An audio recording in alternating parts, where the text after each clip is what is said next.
I don't think that you can't build a brand around something everyone wants. So there has to be someone who doesn't want it or disagrees with your take on it.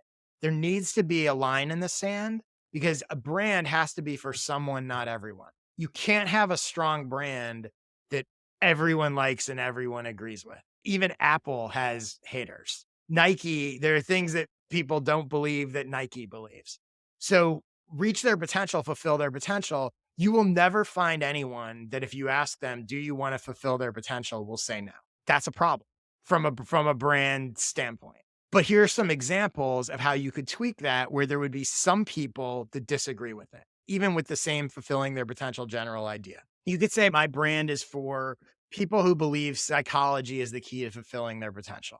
Lots of people would go, I want to fulfill my potential, but I don't think psychology has anything to do with it. So now you've started to, you need to come up with a way that some people are going to go, not me. It could be people who are ready to face their demons in order to reach their potential. Do you want to fulfill your potential? Yes. Are you ready to face all the things that are wrong about you and scare you? No. Okay. Not for you. Another one could be people who are willing to invest a year in order to reach their potential. You want to fulfill your potential? Yes. Are you willing to meet with me every week for a year to do it? No. Okay. This isn't for you.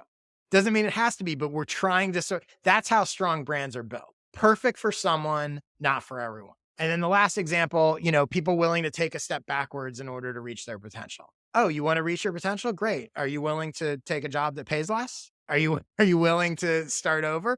And what's interesting is when you start to go through these things and start to add these elements to them, two things are going to happen, right?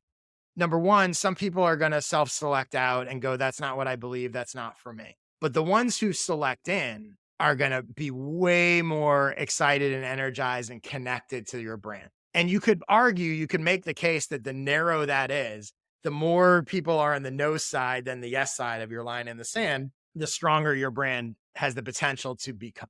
And this can be done with any vague brand concept. A vague brand concept is not necessarily a killer, but it's a killer if you haven't sort of defined who specifically it's for and you haven't said who it's not for.